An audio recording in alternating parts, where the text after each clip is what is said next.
推测有2000多万的毒妇妈妈在中国，有的未婚离异，有的是丧偶，也有可能就是在婚内父亲参与养育的时间很少。一个母亲，她是致力于支持独自抚养孩子的妈妈的心理健康的这么一个公益组织。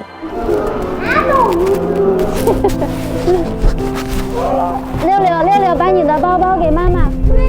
哪怕我很难，我也毫不后悔我生了龙凤胎。孩子爸爸正式搬走那一天，其实我儿子就突然间对我说一句话，抱着我说：“妈妈，咱们拍张照吧，以后就我们3个人一起生活了。”昨天加班到几点啊？8点。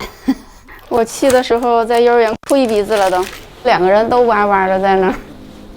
昨天我真的是加班有事儿走不开，最后就剩他俩了。毒妇妈妈有一种埋藏的比较深的耻感，我的生命是失败的，我的婚姻失败了。彻底分开之后，我跟同事也瞒了好久。真正开始完全放下芥蒂，实际上就是近期，尤其是找到了一个母亲之后。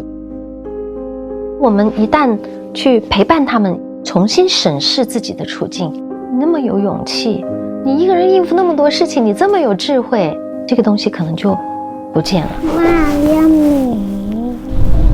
他们的幼儿园，我给挑了又挑，挑了又挑，最终选择一个在我上下班路途中间。生完孩子，把自己活得像个时间机器，时间我都要掐算好。放寒假你们也得继续上学呀，妈妈不放假呀，你们只能全年无休上幼儿园。没事，那样子我们就比别的小朋友学得多了。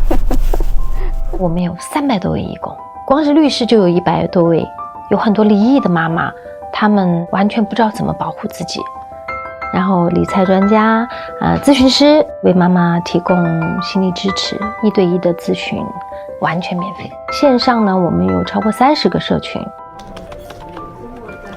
下雪那天，我在工位上偷偷的哭了，就是因为我们在群里面聊的一个话题，有一个妈妈提到说带孩子就有点辛苦，然后我也突然间想到，哎，我这几年也是全年无休的呀。在群里面是一群能够共同感知彼此的人。我们在全国有超过10个城市是有线下的小组，同城互助，彼此可能知道对方在哪里，有没有什么需要帮助的。我目前是河北地区群的，算是筹备和发起人吧。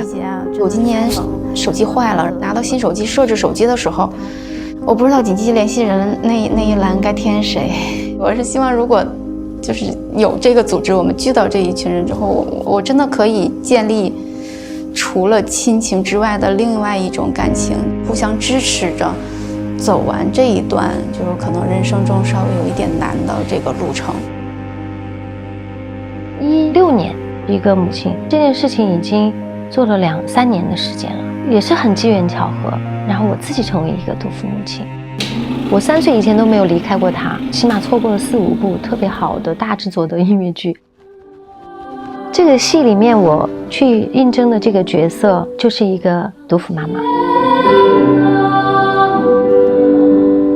空房间那么大，我那么小，回忆像不愈合的伤口，我不怕填不满你生命的缺口。他真的不怕吗？他只不过是一边怕着一边在向前走，才能够有机会变成不怕。